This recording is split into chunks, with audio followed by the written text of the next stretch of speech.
Қайырлы күн достар, бүгінгі дайындайтын тортымыз манро.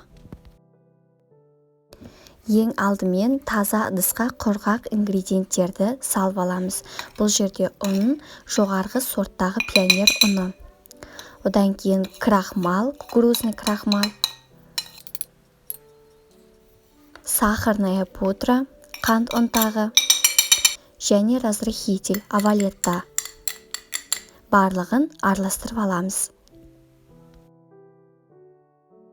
Таза құрғақ ыдысымызға апельсин шырынын құямыз, сұйық май және жұмыртқаның сарыуызы. Барлығын тазалап салыңыздар, өйткені әрбір грамм маңызды. Миксердің төменгі жылдамдығынан бастап миксерлейміз. Қол миксермен 20 секунд миксерлейміз. Енді құрғақ ингредиенттерімізді міндетті түрде електен өткізіп, 3-4 бөлікке бөліп саламыз.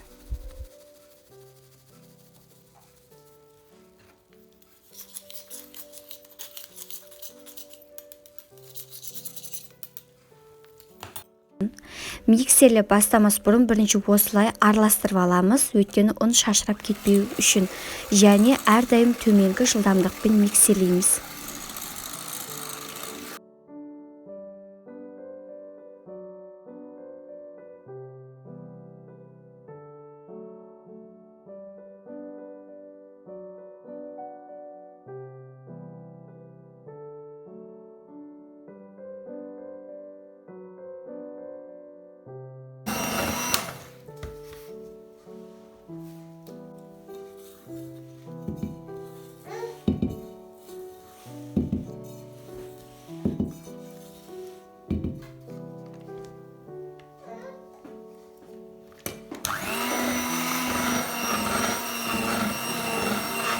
Консистенциясы кішкене осындай сұйықтау болады.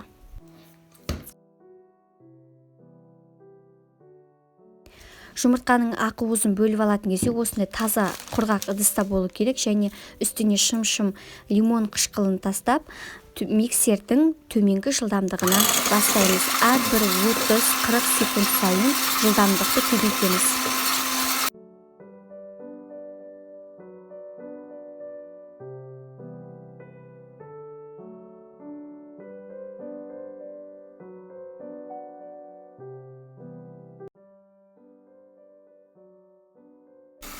Осылай аппақ болып көпіршіп бастағанда қантты жайлап 2-3 бөлікке бөліп қосамыз. Барлығын бірден қосуға болмайды.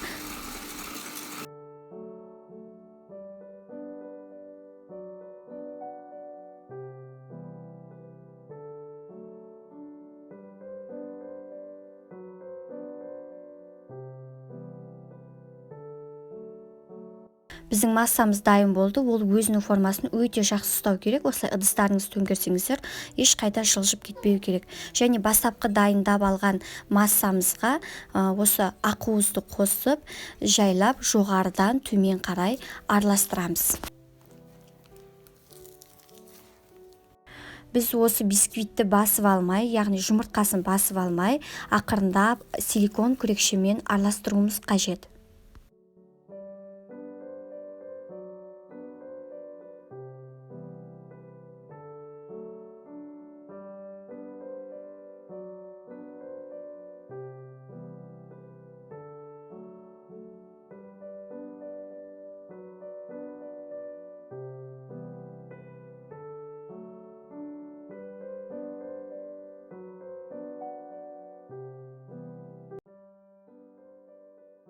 Міне біздің бисквитіміздің қамыры дайын болды. Осындай үлпілдек болу керек. Енді осы қамырды диаметрі 20 см болатын екі бірдей қалыпқа теңдей етіп бөліп саламыз.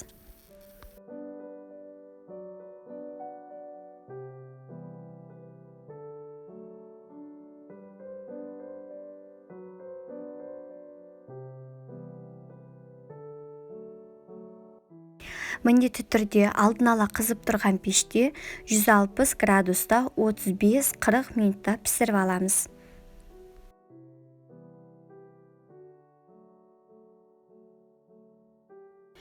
піскенін таяқша арқылы тексереміз. Таяқшаны осылай бисквитке салған кезде құп-құрғақ болып шығу керек.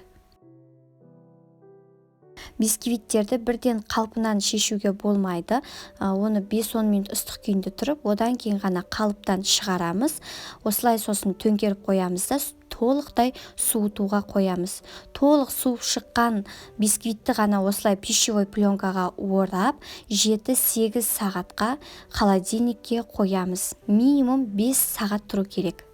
Менде холодильникте түннен таңға дейін тұрды. Енді осы бисквиттерді қазір теңдей 2 бөлікке бөлетін боламыз. Егер де сіздерде бисквитті кесетін ара пышақ болмаса, қарапайым пышақтың көмегіне жүгінеміз. Ол үшін осылай ортасынан бөлетін жерге 1 сантиметрдей пышақты кіргізіп, айналдыра кесіп шығамыз.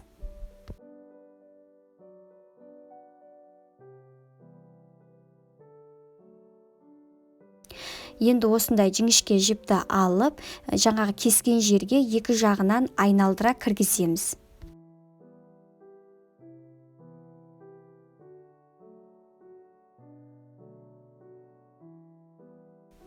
Екеуінің біріккен жерінде жіпті айқастырамыз да, ақырындап 2 жаққа қарай тартамыз.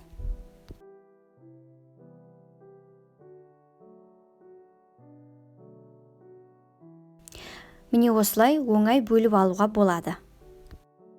Таза, құрғақ ыдысымызға салқын сливки құямыз. Сливки міндетті түрде холодильникте тұрған болу керек. Қант ұнтағын қосамыз.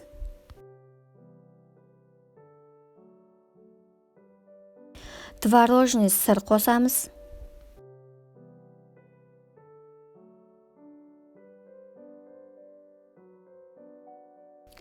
Барлығын миксердің төменгі жылдамдығынан бастап миксерлейміз. Миксерді әрбір 30-40 секунд сайын жылдамдығын көбейтіп отырамыз.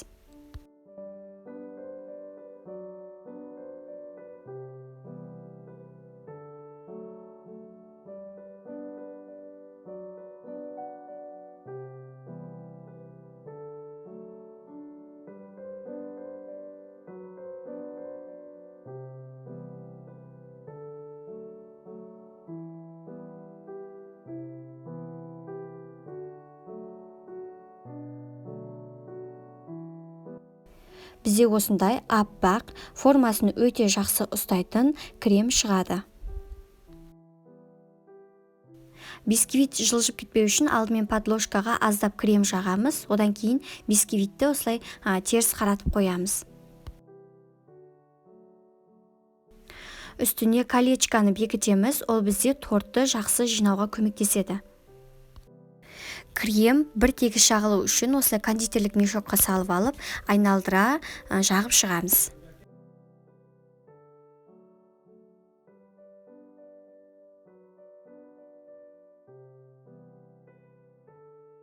Келесі бисквитімізді орналастырамыз. Әр бисквитті қойған кезде осылай үстінен басып қою керек.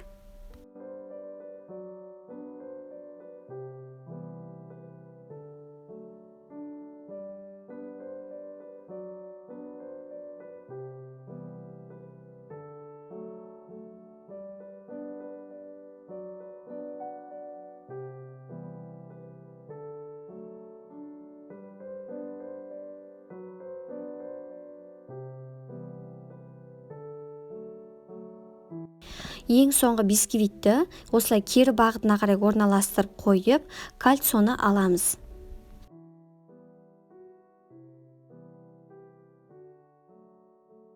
Қалған кремді осылай бетіне, жан жағына жеткізіп, айналдыра жағып, тегістеп шығамыз.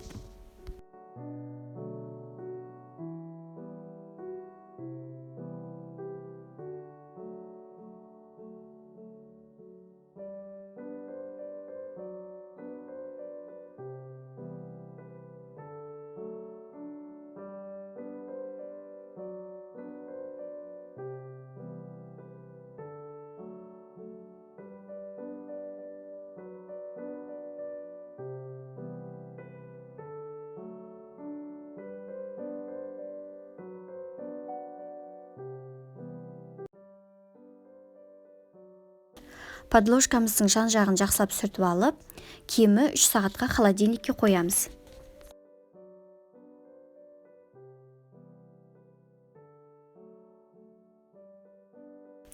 Құрметті достар, бұл Монро тортының сырты қолға жабыспайтын креммен қапталған. Бірінші ереже бұл сіздің подложкаңыздың қатты, қалың болуы. Қалған ережелерін қолға жабыспайтын крем бөлімінен көріңіз және үйреніп алыңыз. Енді осы торттың бетіне шоколадты ганаш құямыз. Бұл жерде 50 грамм шоколад пен 50 грамм сливкиді микроволновкада ертіп аламыз, немесе су моншасында ертіп алсаңыздар болады.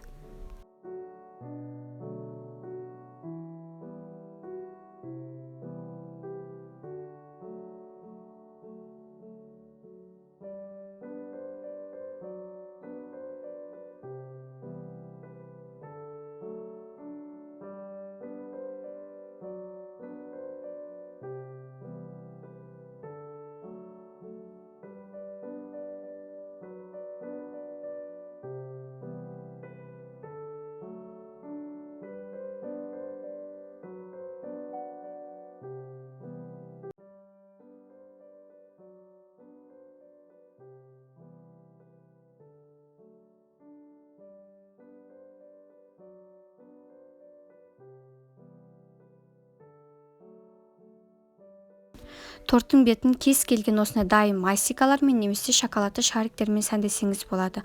Тортты сәндеу өз фантазияңызға байланысты.